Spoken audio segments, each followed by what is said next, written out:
क्या है divergence of curl vector field. तो एफ का ये फॉर्मूला हमने बेसिक देखा था।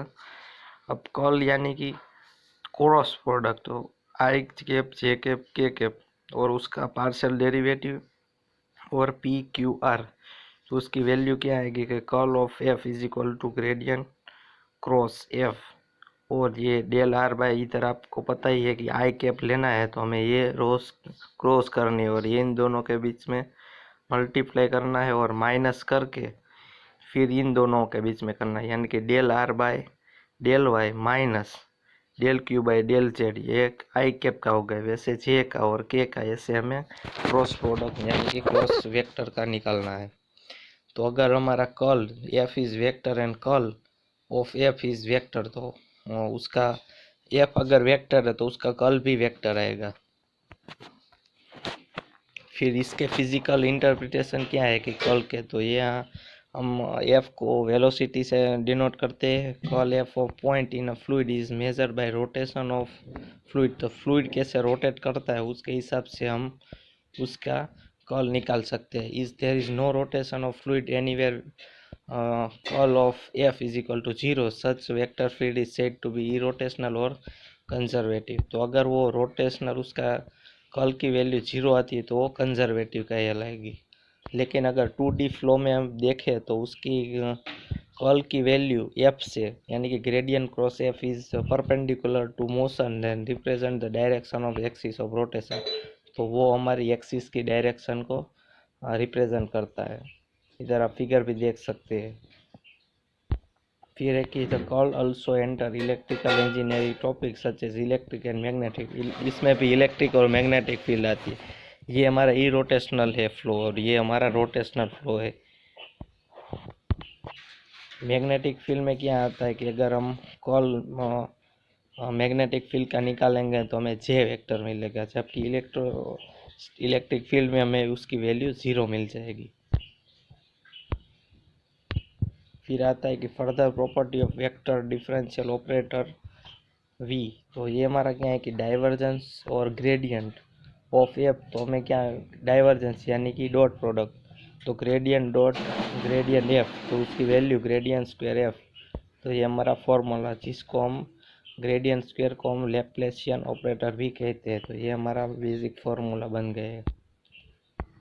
ये बहुत इम्पोर्टेंट जिसको हम इसको लैप्लेस ऑपरेटर भी कहते हैं। फिर सेकंड फार्मूला है कि डाइवर्जेंस और gradient F R G R. तो पहले इसका मल्टीप्लाई इससे करेंगे यानी कि जी ग्रेडियंट एफ फिर एफ ग्रेडियंट जी।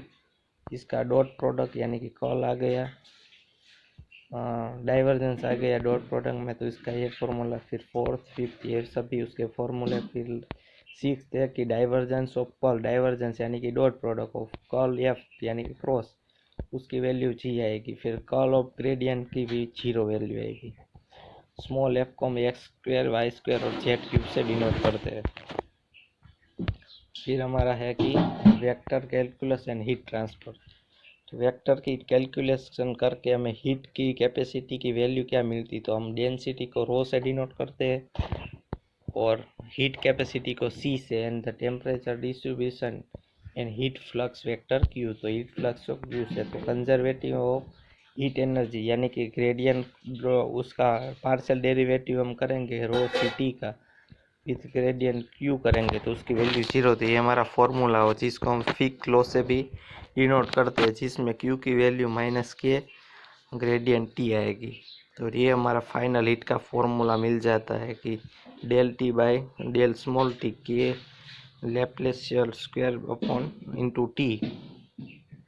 इधर ये हीट की बॉडी है तो यहाँ हमारा रेडिएशन फ्लो होती जाती है। फिर ये वेक्टर फील्ड, तो वेक्टर कैलकुलेशन कैसे करते हैं, तो let us rho be the fluid density and V be fluid velocity. तो ये हमारा वॉल्यूम का फॉर्मूला आ गया है। तो ये किसके बेसिस प्रिंसिपल पे है, तो कंजर्वेशन ऑफ मास के बेसिस पर है, जिसको हम ऐसे भी लिख सकते हैं partial derivative rho of T plus rho gradient यानी कि divergence of V V dot driver Laplacian rho is equal to zero. ये फ्लूइड मैकेनिक्स की बुक भी है फंडामेंटल की, ये हमारा कुछ फॉर्मूलेस है जिसको हम मैक्सवेल इक्वेशन फ्री स्पेस में डिनोट करते हैं, जिसका एप्लीकेशन ये कि टीवी, रेडियो में, इंटरनेट डाटा में, प्रोग्राम में, फ़ोन में वगैरह में वायरलेस कनेक्शन जो होता है उसमें हम मैक्सवेल इक्वेशन यूज़ करते हैं।